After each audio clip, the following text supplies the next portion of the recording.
De la Ruse de Kiev aux puissances nucléaires modernes, l'armée russe a traversé des siècles de conflits, de transformations et d'innovations.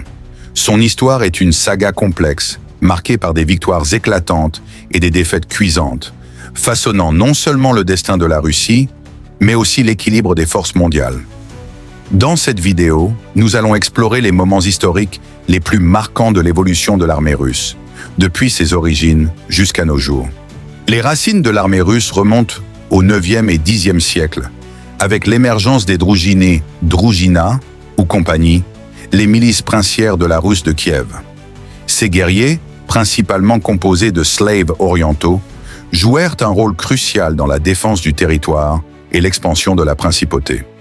Mentionnons la victoire d'Alexandre Nevski contre les chevaliers teutoniques sur le lac Peipus en 1242, un triomphe qui a forgé un sentiment d'unité et de résistance face aux menaces extérieures. Cependant, la fragmentation féodale et l'invasion mongole au XIIIe siècle ont profondément affaibli les structures militaires russes. L'ascension du Grand-Duché de Moscou marque un tournant.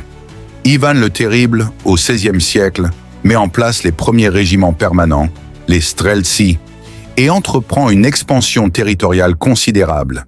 La victoire sur le Khanat de Kazan en 1552 symbolise la libération progressive du joug tatar et l'affirmation de la puissance moscovite. Cependant, l'armée russe reste archaïque comparée aux forces européennes.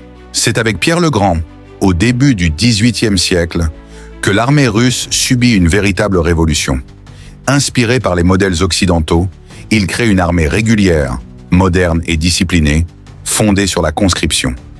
La victoire éclatante contre la Suède à Poltava en 1709 consacre la puissance de la nouvelle armée russe et propulse la Russie au rang de grande puissance européenne. L'Empire russe étendra son influence tout au long des XVIIIe et XIXe siècles, participant à de nombreux conflits, notamment les guerres napoléoniennes. La Première Guerre mondiale met en lumière les faiblesses structurelles de l'armée russe, malgré son courage et son immense réservoir humain. Les défaites successives, les lourdes pertes et la misère du peuple alimentent le mécontentement et conduisent à la révolution de 1917. L'armée rouge, née des cendres de l'armée impériale, s'engage dans une guerre civile sanglante pour défendre le nouveau régime bolchevique. La Seconde Guerre mondiale marque un tournant majeur. L'invasion nazie de 1941 soumet l'armée rouge à une épreuve terrible. Après des revers initiaux, elle parvient à repousser l'ennemi au prix d'immenses sacrifices, notamment lors de la bataille de Stalingrad. La victoire de 1945 consacre l'URSS comme superpuissance militaire. Pendant la guerre froide, l'armée rouge devient une force colossale, dotée d'un arsenal nucléaire rivalisant avec les États-Unis. Après l'effondrement de l'URSS, l'armée russe traverse une période de transition difficile, marquée par des réductions budgétaires et des problèmes de modernisation. Elle intervient dans plusieurs conflits, notamment en Tchétchénie, en Géorgie, en Syrie et en Ukraine. Ces interventions mettent en lumière les efforts de modernisation de l'armée russe, mais aussi les défis auxquels elle est confrontée. De la Rus de Kiev aux technologies militaires de pointe, l'armée russe a connu une histoire longue et mouvementée. Ses victoires et ses défaites, ses transformations et ses adaptations ont façonné non seulement le destin de la Russie, mais aussi l'histoire du monde. Son évolution continue dans un contexte géopolitique complexe et son rôle reste crucial sur la scène internationale. Comment l'armée russe est-elle structurée en termes de forces terrestres, navales et aériennes? Les forces armées russes sont structurées en trois branches principales. Forces terrestres, Sukhoputne Voïska, Sukhoputnie Voïska. Il s'agit de la branche la plus importante, responsable des opérations militaires terrestres.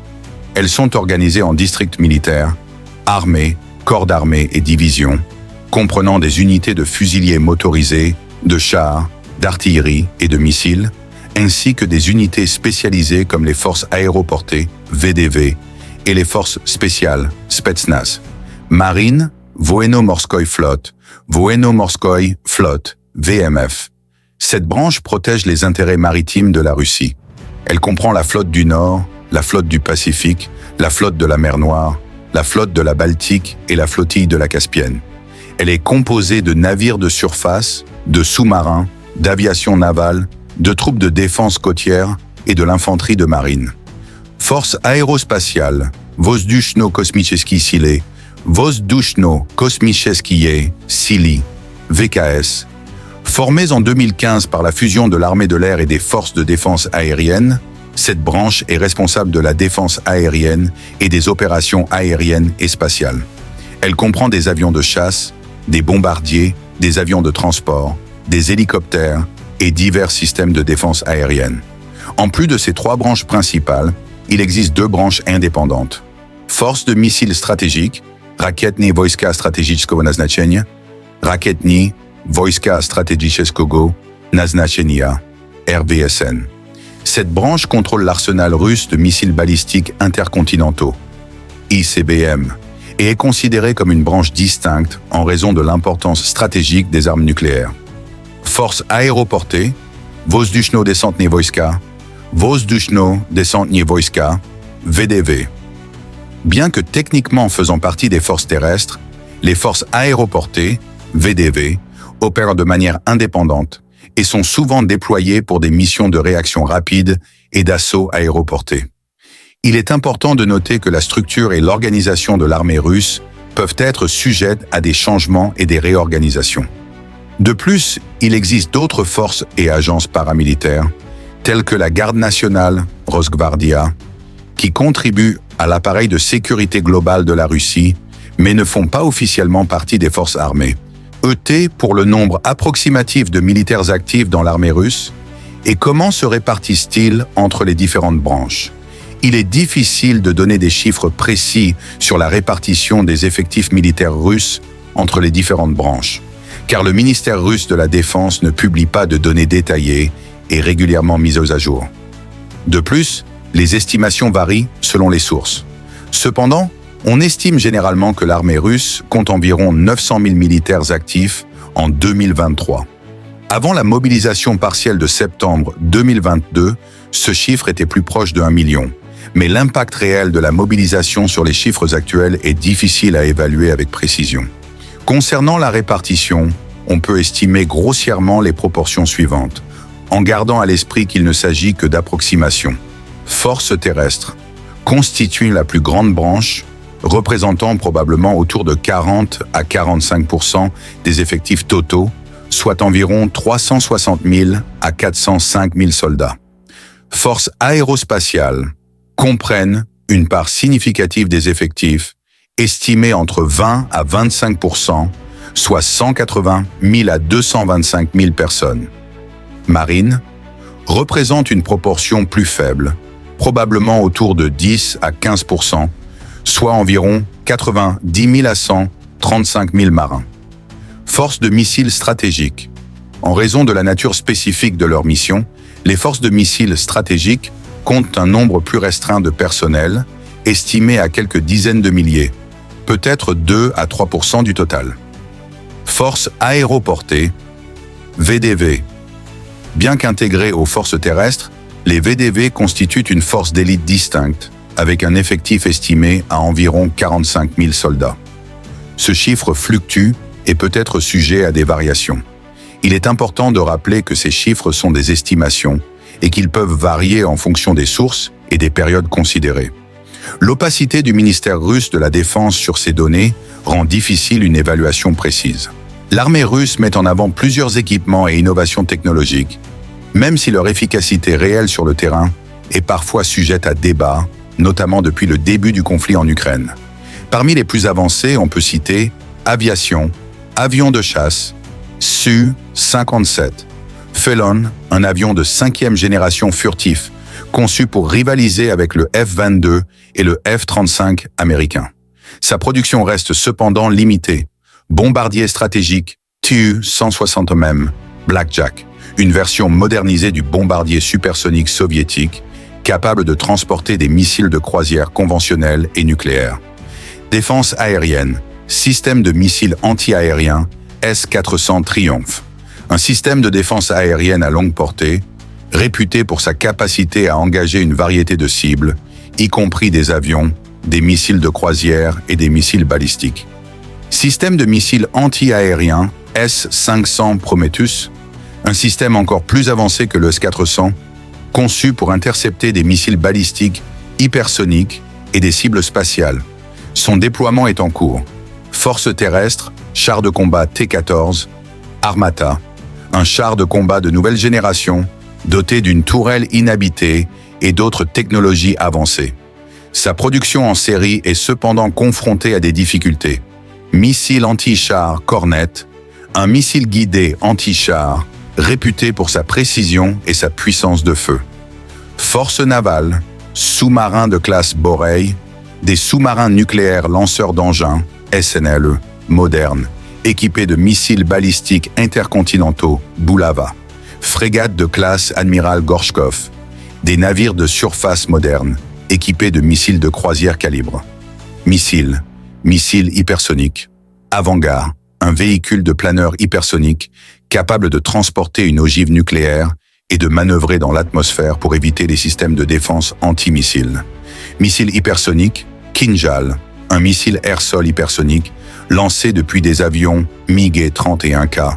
Missile de croisière 3M54, Calibre, un missile de croisière polyvalent lancé depuis des navires, des sous-marins et des avions capables d'atteindre des cibles terrestres et maritimes.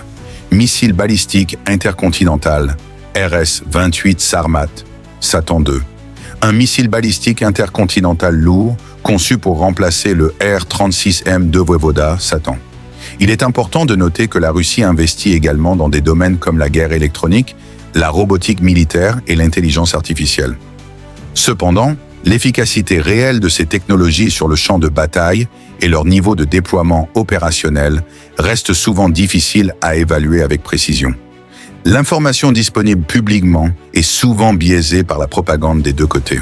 Les doctrines stratégiques et les priorités de défense et d'attaque de l'armée russe sont en constante évolution, notamment en réponse aux changements géopolitiques et aux leçons tirées des conflits récents, comme celui en Ukraine. Cependant, on peut identifier plusieurs éléments clés. Dissuasion nucléaire.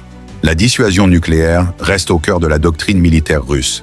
Moscou considère son arsenal nucléaire comme le garant ultime de sa sécurité et de sa souveraineté, et se réserve le droit de l'utiliser en cas de menace existentielle pour l'État.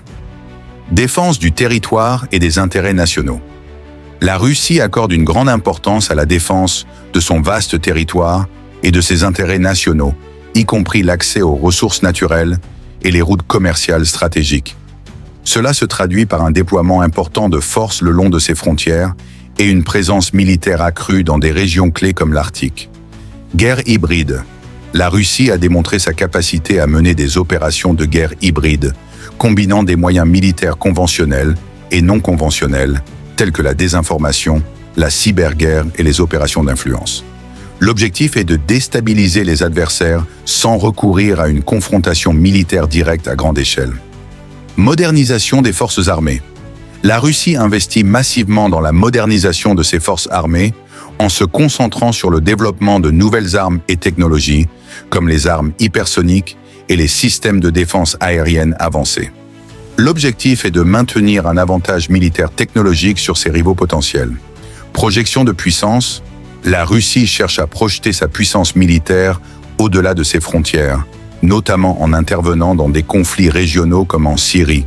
Ces interventions visent à défendre ses alliés, à contrer l'influence occidentale et à affirmer son rôle de puissance mondiale. Défense de l'espace proche.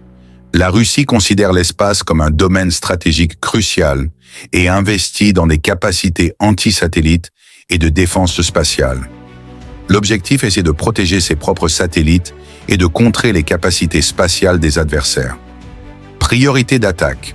En cas de conflit majeur, les priorités d'attaque de l'armée russe pourraient inclure neutralisation des systèmes de défense antimissiles. La Russie chercherait probablement à neutraliser les systèmes de défense antimissiles de l'adversaire pour maximiser l'efficacité de ses propres armes nucléaires. Destruction des centres de commandement et de contrôle. L'objectif serait de perturber la capacité de l'adversaire à mener des opérations militaires. Attaque contre des infrastructures critiques. Les infrastructures énergétiques, de communication et de transport pourraient être ciblées pour affaiblir l'adversaire. Opérations aéroportées et de forces spéciales. Des unités aéroportées et des forces spéciales pourraient être déployées pour mener des opérations rapides et ciblées derrière les lignes ennemies. Il est important de noter que ces doctrines et priorités ne sont pas statiques et peuvent évoluer en fonction du contexte géopolitique et des développements technologiques. L'analyse des actions et déclarations russes est essentielle pour comprendre l'évolution de sa posture militaire. L'armée russe a été impliquée dans plusieurs conflits récents, qui ont permis de mettre en lumière ses capacités, mais aussi ses faiblesses, et ont conduit à des adaptations doctrinales et matérielles. Voici quelques exemples. Guerre en Syrie depuis 2015. Rôle: soutien au régime de Bachar al-Assad par des frappes aériennes, le déploiement de forces spéciales et de conseillers militaires. Leçon tirée: test grandeur nature de nouveaux équipements militaires, missiles de croisière, aviation moderne, acquisition d'expérience en matière de coordination interarmes et de projection de puissance à distance, importance de la coopération avec des alliés régionaux. Intervention en Ukraine depuis 2014, intensification en 2022. Rôle: soutien aux séparatistes dans l'est de l'Ukraine, Donbass, en 2014, puis invasion à grande échelle du pays en 2022. Leçon tirée et en cours d'apprentissage. Malgré des gains territoriaux initiaux, l'invasion de 2022 a révélé des faiblesses importantes dans la planification, la logistique, la coordination interarmes et le renseignement. La forte résistance ukrainienne, soutenue par l'aide militaire occidentale, a mis en évidence les limites de la puissance militaire russe conventionnelle face à un adversaire déterminé et bien équipé. L'importance de la maîtrise de l'information et de la guerre électronique a également été soulignée. On observe des adaptations tactiques et logistiques de la part de l'armée russe suite aux difficultés rencontrées. Autres interventions, Géorgie 2008. L'intervention rapide et décisive en Géorgie a démontré la capacité de la Russie à projeter sa puissance militaire dans son voisinage proche. Centrafrique, Mali, déploiement de mercenaires et de conseillers militaires pour soutenir des régimes fragiles et étendre l'influence russe en Afrique. Ces engagements permettent de tester des équipements et des tactiques dans différents contextes opérationnels. Leçon générale tirée des conflits récents. Importance de la modernisation. La Russie a accéléré ses efforts de modernisation de ses forces armées en se concentrant sur les domaines clés comme les missiles hypersoniques, la défense aérienne et la guerre électronique. Adaptation des doctrines. Les expériences des conflits récents ont conduit à des ajustements doctrinaux, notamment en ce qui concerne la guerre hybride, la coordination interarmes et l'importance de la logistique. Renforcement des partenariats militaires. La Russie cherche à renforcer ses partenariats militaires avec des pays comme la Chine et la Biélorussie. Focus sur la guerre de l'information. La Russie accorde une importance croissante à la maîtrise de l'information et à la lutte contre la désinformation. Il est important de noter que l'analyse des leçons tirées par la Russie de ces conflits est un processus continu et complexe, et que les informations disponibles publiquement sont parfois limitées ou biaisées. L'observation des évolutions doctrinales, matérielles et opérationnelles de l'armée russe dans les années à venir sera essentielle pour comprendre pleinement l'impact de ces expériences sur sa posture militaire.